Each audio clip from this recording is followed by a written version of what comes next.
Selamünaleyküm. Sevgili arkadaşlar, şimdi tavukları düşün. Tavuklara duvarlara paralel dolaplar yapılmış. Bu dolapların içine her duvar mesela 3 metre yüksekliğinde 30 santimetrede bir 10 katlı ve yine 3 metre 3'e 3 bir duvar düşünün. Aynı şekilde 10'a 10 kutular içerisinde her bir kutunun içerisinde bir tane tavuk duruyor. Arkasında ısıtıcılar var. Önünde lambalar yanıyor. Lambalar yandığı zaman gündüz oluyor, söndüğü zaman gece oluyor zannediyor. Tavuk çiftliklerindeki tavukların durumu bu. Ve burada o hayvanlar her gün yumurtluyorlar ya da besi için büyütülüyorsa hayvan kendi kendisine orada büyüyor ve büyüdükten sonra alınıyor, kesiliyor. Şimdi bu tavukların durumunu düşündüğünüzde diyorsunuz ki ya bu tavuklar doğası gezmek iken, toprağa basması gerekirken bunları üst üste dizmişler hayvan doğasından uzak. Bu resmen katliamdır ya diyorsunuz. Bu resmen hayvana işkencedir diyorsunuz. Doğasından bu kadar uzak tutulur mu diyorsunuz? Demiyor musunuz? Diyorsunuz, diyoruz. Çünkü doğru. Şimdi hiçbir fikirden kopmadan bir rezidans düşünün. Rezidans. 50 katlı. Her katında 20 tane daire var. 1000 tane daire var. Her birinde 2 kişi yaşasa içinde 2000 kişi yaşıyor ya. Rezidans. Bilmem kaç 100.000 lira, bilmem kaç milyon lira. Lüks yaşam. Şimdi bu tavukların yaşamıyla buradaki insanların arasındaki yaşamdaki farklı. Buradaki insanlara da günah değil mi ya? Topraktan uzak, doğasından uzak, kendisinden uzak bir şekilde yaşıyor. Hangisi doğru?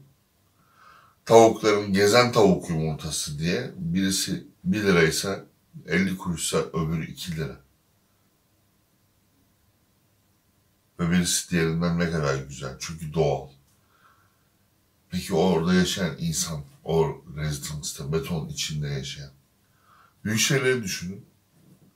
Her yer aynı şekilde apartmanlarda, apartmanız.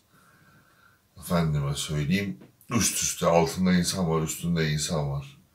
Üstündeki gürültüsü rahatsız ediyor, yanındaki onu rahatsız ediyor, o onu rahatsız ediyor. Bir de bunları enerji boyutunda ele alın. Ortalama bir insanın aurası 1-1,5 metredir. Ortalama. 60-70 MHz. Normal titreşirken. Çok kuvvetli negatif bir aura düşünün. Çok sinirlenmiş bir şekilde kavga eden bir karı koca düşünün. Bu auranın genişliği yaklaşık 300-400 metreyi bulur biliyor musunuz negatif aura? İnanılmaz pozitif bir aura 1-1,5 kilometreye kadar artabilir. Bu varlığın yalnız doğayla bir varlık olması icap eder. Bu inanılmaz aurayı yansıtabilmesi için. Negatif aura ne kadar sıkışıksanız, ne kadar baskı altındaysanız o kadar geniştir. Baskı altında bir hayat düşünelim ki şehirlerdeki yaşam, büyük şehirdeki yaşam böyle. Bu negatif auraların birbirlerine ne kadar çok girdiğini ve birbirlerine ne kadar çok beslediğini ve ne kadar çok büyüdüğünü düşünün. Ne büyütüyor? Negatifi inanılmaz bir süratle büyütüyor. Pozitifin de birbirini etkileyerek büyütmesi söz konusu ama negatif ilerleme pozitiften kat be kat daha kuvvetli.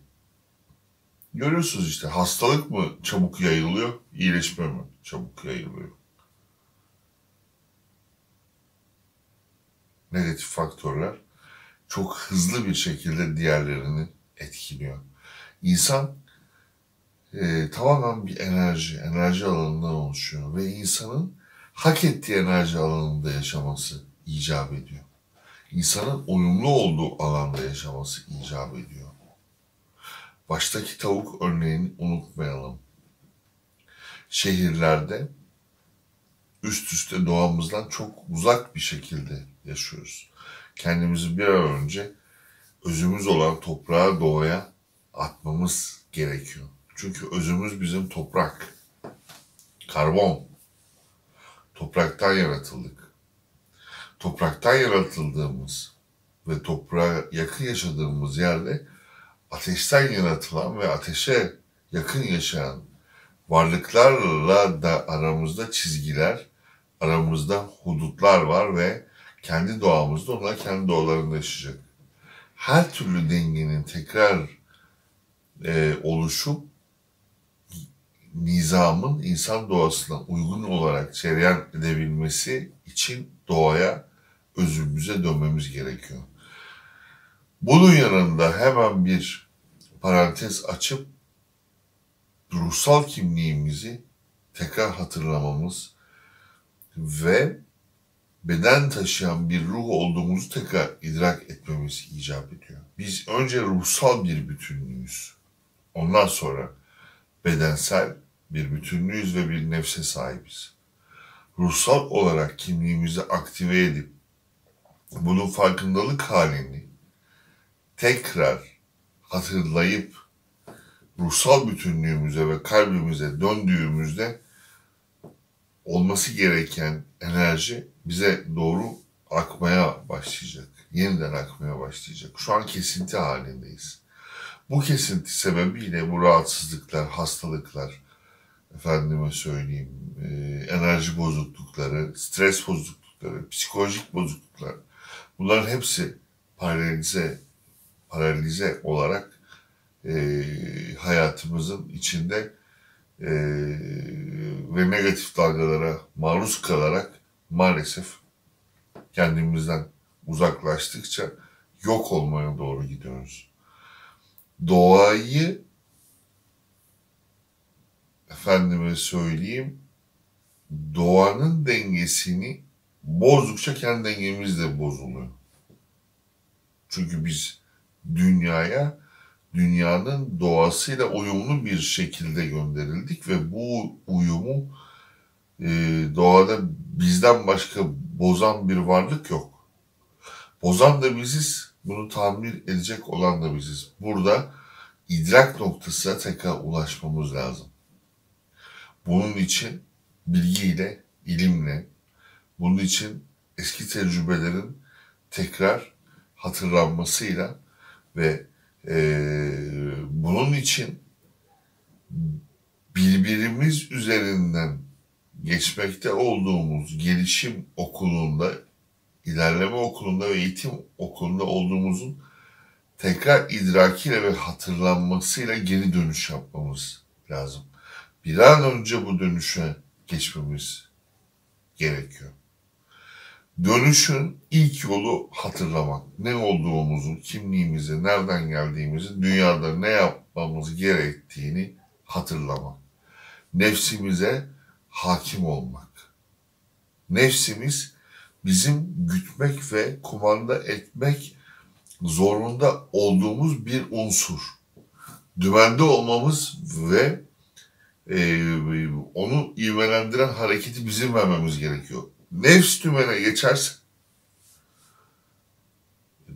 dümende bir nefs ve kontrol edilen bir ruh olarak yaşamamız bizim mümkün değil. Doğaya ters. Dolayısıyla tekrar ruhumuzla uyumlanmak için, ruhumuzun sesini tekrar duyabilmek için, o vicdani bağlantıyı tekrar kurabilmek için önce zihnimizin sesini bir susturmamız gerekiyor. Hakimiyetin yolu, kalbi liderliği, nefsi liderliğin önüne geçirmek öncelikle. Bu sebeple ruhsal olarak öne geçmiş olacağız. Ben ruhsal olarak öne geçince, yanımdaki ruhsal olarak, onun yanındaki ruhsal olarak öne geçince, nefslerimiz arkada kaldıktan sonra bizim kurduğumuz ruhsal ittifaklarla birlikte nefislerin dengelenmesi üzerine program yapmak kolaydır. Ama benim nefsim önde, senin nefsin önde, onun nefsi öndeyken nefislerin anlaşıp hep beraber bir program yapmaları imkansızdır. Çünkü nefs adı üstünde bendir, egodur. Ego ile anlaşamazsınız.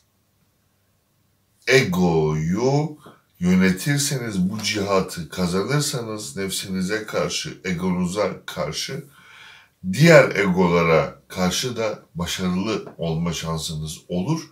Çünkü diğer egolara karşı da anlatıp ikna edebilecek duruma gelirsiniz. O da ikna olup kendi ruhsal bütünlüğünü hatırladıktan sonra diğerleriyle birleşmeye başlayacak. Bu zincir halkaları gibi tamamlanıp gidecek bir düstur. Bu sebeple bizim ne ihtiyacımız var? Yola ihtiyacımız var. Yol ne? Farsça rah. Bu rah ne? Bizdeki karşılığı din. Din yol demek. Bizim hangi yolda olduğumuzu idrak etmemiz, bizim dinimizi idrak etmemize bağlı. Dinimizi biz bir rol, bir biçim olarak algıladık ve bir adetler sistemi olarak, gelenek olarak algıladık ve bu gelenek de bizim aslında nefsi arzularımızın yanında o da oluversin şeklinde bir parantez oldu. Uzun zamandan beri bu böyle yaşandı. Oysa asıl yol, sırat-ı müstakim dediğimiz yol, din dediğimiz yol, rah bizi ruha götüren, ruh bütün ruhların, bütün rahların, bütün yolların oluştuğu bir genel bütünlüktür. Buna götüren yol, yani vahdet yolu, birlik yolu. Bu sebeple tasavvufu idrak etmemiz, ahadı idrak etmemiz, vahadı idrak etmemiz, birliği idrak etmemiz, vahdeti idrak etmemiz çok önemli. Önce kendi birliğimizi, ondan sonra toplumsal birliğimizi idrak etmek üzere yenilenmemiz, önce düşüncelerimizi yenilememiz, niyetimizi yenilememiz ve akabinde bunu uygular bir şekilde getirip amelle bunu ispat etmemiz gerekiyor.